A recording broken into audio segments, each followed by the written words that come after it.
नमस्कार दोस्तों, जय हिंद जय भारत। कैसे हैं आप सब लोग? आशा करता हूं आप सभी लोग अच्छे हैं। दोस्तों वीडियो शुरू करें। वीडियो शुरू करने से पहले अगर आपको हमारी वीडियो अच्छी लगती है तो वीडियो को लाइक कीजिए, वीडियो बुरी लगती है तो वीडियो को डिसलाइक कीजिए। अगर आपको चैनल हमारा अच्छा लगता है, हम जो कंटेंट बना रहे हैं वो आपको अच्छा लगता है, चैनल को सब्सक्राइब कीजिए और अपने सुझाव कमेंट के द्वारा हमें बताना ना भूलें। तो दोस्तों आइए शुरू करते हैं आज की वीडियो। दोस्तों ये है corona virus impact on world markets. अगर हम जब से ये कोरोना वायरस आया है तब से अगर हम देखें, सिर्फ हमारे मार्केट नहीं पूरी दुनिया का मार्केट, तो सबसे पहले जो रिएक्शन आया था इसमें बहुत साफ फॉल आया था। इतनी तेज़ गिरावट हुई कि कोई भी इसको पकड़ नहीं सका इस बाज़ार को। और जब एक बहुत अच्छा खासा लॉन्ग टर्म चार्ट में सपोर्ट था, वहाँ से बाज़ार घूमा और आज की डेट में जो मार्केट है, सिर्फ हमारा ही नहीं पूरा वर्ल्ड मार्केट की यहाँ पे बात हो रही है, तो वो जहाँ पे बंद हुआ था वहाँ से भी दुगने, जहाँ से मतलब ये ऊपर उठना शुरू हुआ है वहाँ से दुगने से भी ज़्यादा प्राइस में ये पहुँच चुका है। अगर हम यूएस की बात करें, यूएस में आज की डेट में कंपनियों के काफ़ी अच्छे रिजल्ट्स आ रहे हैं, प्लस उनकी इकोनॉमी भी काफ़ी अच्छा कर रही है, जिसकी वजह से आज जो यूएस मार्केट्स हैं वो कहीं ना कहीं ऊंचाई पे बिल्कुल अपने ऑल टाइम लाइफ हाई पे खड़े हैं। और ऐसा ही दोस्तों सेम हमारी मार्केट में भी है। तो कोरोना वायरस का कोई बहुत ज़्यादा इम्पैक्ट वर्ल्ड मार्केट में लॉन्गर टर्म में नहीं पड़ा है। उस शॉर्टर टर्म में भले ही एक फॉल आया था, लेकिन अब हम कहीं ना कहीं वहाँ से ऊपर आ चुके हैं और बाज़ार ऊपर की तरफ है। ये हैं 5 basic reasons why investors fail in stock market. तो ये कुछ रीजंस हैं फंडामेंटल की भाई क्यों इन्वेस्टर फेल हो जाता है स्टॉक मार्केट में। सबसे पहले व्हेन इमोशंस ओवरशैडो जजमेंट। कहने का मतलब ये है कि जब कोई चीज़ आपको चार्ट पे दिख रही है या जो भी आपने एनालिसिस किया हुआ है फंडामेंटल, आपको लग रहा है कि ये चीज़ ऊपर जाएगी या नीचे आएगी, ये गिर सकता है, लेकिन आप जो है कि इमोशंस पे खेल लें कि नहीं भाई SBI तो कभी डूब ही नहीं सकता है, SBI तो बहुत अच्छी कंपनी है, या रिलायंस तो बहुत अच्छी कंपनी है, ये तो बहुत अच्छा कर रही है, या ये तो मेरा फेवरेट स्टॉक है ना। तो जब इस प्रकार की बातें होती हैं, जब इमोशंस ओवरशैडो करता है जजमेंट को, आपने कोई एनालिसिस करा है और जजमेंट को आप बिल्कुल अवॉइड कर रहे हो, तो वहाँ पे ऐसी दिक्कत हो सकती है। सेकंड है नैरो पोर्टफोलियो ऑफ इन्वेस्टर। यहाँ पे कहने का मतलब ये है कि आपने अपना पोर्टफोलियो बनाना है और वो नैरो नहीं होना चाहिए। नैरो मतलब आपको करनी है यहाँ पे डाइवर्सिफिकेशन।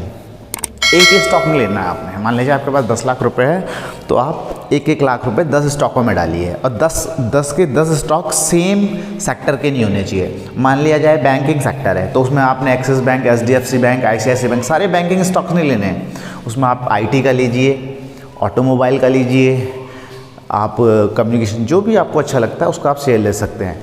बैंकिंग का ले सकते हैं, फार्मा का ले सकते हैं। इस प्रकार से आपने उसमें डाइवर्सिफिकेशन करनी है। तीसरा है when invested in stocks then business. इसमें कहने का मतलब है, ये भी एक फंडामेंटल चीज़ है कि आप स्टॉक में निवेश कर रहे हो, बिजनेस को आप समझते नहीं हो कि उसका क्या काम है। एक इन्वेस्टर जो होता है वो बिजनेस को समझता है, फंडामेंटल उसे समझ होती है कि हाँ भाई रिलायंस है तो रिलायंस का कोई भी कंपनी है XYZ, तो उसका ये काम है, उसके ये काम से ऐसे ऐसे प्रॉफिट होंगे, ऐसी ऐसी चीज़ें, बहुत अच्छा काम है। तो जब आप स्टॉक्स में इन्वेस्ट करते हो, बिजनेस को नहीं समझते हो। नेक्स्ट है investors follow herd mentality. Herd mentality का मतलब है, हर्ड का मतलब है झुंड। कहने का मतलब कि जब आदमी जैसा सब कर रहे हैं वैसा ही वो भी करने की कोशिश करता है। इसका एक बहुत अच्छा उदाहरण है रिलायंस कैपिटल। दोस्तों जब रिलायंस कैपिटल का IPO आया था तो ऐसा वहाँ पे यूफोरिया हुआ था कि हर कोई रिलायंस कैपिटल ख़रीदना चाहता था, और उस समय वो स्टॉक ट्रेड करता था 2100-2400 रुपये के आसपास।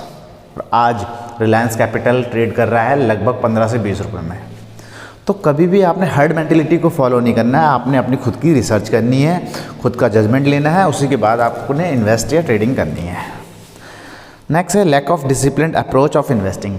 अब ये डिसिप्लिन में भी बहुत सारी चीज़ें आ जाती हैं दोस्तों, लेकिन मोटा माटा इसमें यह है कि आपने अपना सिस्टम बनाना है कि कब मैं एंट्री लूँगा, कब मैं एग्ज़िट लूँगा, ताकि जो आपके इमोशंस हैं वो कंट्रोल में आ सकें। और आपने अपने इमोशंस पे भी कंट्रोल रखना है, ज़्यादा लालच नहीं करना है, डर नहीं रखना है। तो ये भी बहुत बड़ी चीज़ है लेकिन मोटा माटा अपने यहाँ पे डिसिप्लिन रहना है कि कब मेरी एंट्री होगी, रिस्क रिवॉर्ड कितना होगा, एग्जिट की स्ट्रैटेजी मेरी क्या होगी, कब मैं निकलूँगा, कब मैं प्रॉफिट बुक करूँगा, कैसे मैं प्रॉफिट बुक करूँगा। ये है दोस्तों 6 stages of a bull market. कहने का मतलब 6 स्टेजें क्या होती हैं बुल मार्केट की। इसमें है bull markets are born on pessimism, grown on scepticism, mature on optimism and die on euphoria. तो उसका पहला पार्ट है शॉक एंड फियर, कहने का मतलब pessimism. Bear markets can end with either a bang or a whimper, bottom is here. जब बिल्कुल disappointment हो मार्केट में, पेसिमिज्म हो, तो उस समय पे इस मार्केट का जन्म होता है। सेकेंड है the no more panic, termed guarded optimism gave way to enthusiasm और स्टेज 3। यहाँ पे जो भी ऑप्टिमिज्म धीरे धीरे आसा, जैसे ही बाज़ार थोड़ा ऊपर आता है तो वहाँ पे ऑप्टिमिज्म आना शुरू हो जाता है और हम कहीं ना कहीं तीसरी स्टेज की तरफ बढ़ते हैं। और थर्ड स्टेज है इकोनॉमिक रिकवरी। जब इकोनॉमिक रिकवरी के साइन आते हैं, देखिए क्या लिखा है, economic first signs of growth which leads to greater enthusiasm, it drives the stock market ever higher, creating more enthusiasm, earnings increase.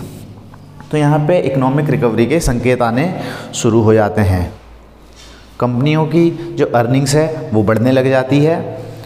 तो इसके बाद है fourth exuberance. Transition between stage 3 and stage 4 is mainly about changing attitudes. As confidence builds, investors are engulfed by feeling that nothing can go wrong.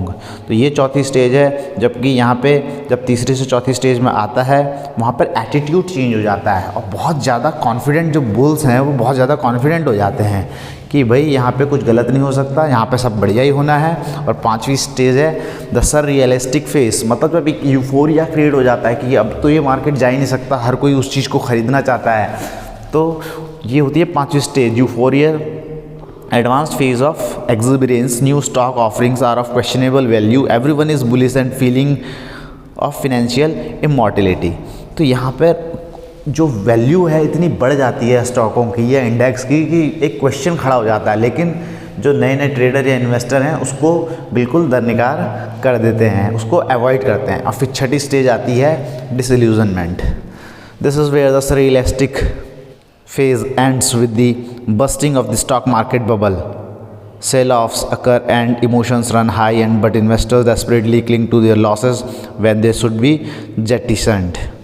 तो यहाँ पे क्या है कि जब वो क्वेश्चनेबल वैल्यू हो जाती है तो वहाँ पे एकदम से फिर सेलिंग आनी, बियर्स हावी होना शुरू होते हैं। एक बबल होता है, एक बबल सा बन जाता है वहाँ पर, और बबल वो जब फटता है, जब सेलर्स बियर्स हाईवी होते हैं तो वो बहुत तेज़ी से सेलिंग करते हैं। और वहाँ पर जबकि एक इन्वेस्टर को निकल जाना चाहिए तो वो इन्वेस्टर, खासकर जो नया इन्वेस्टर होता है, वो वहाँ पे टिके रहता है। वो कहता है नहीं, मार्केट तो कभी ना कभी ऊपर जाएगी। तो ये 6 स्टेजें हैं बुल मार्केट की।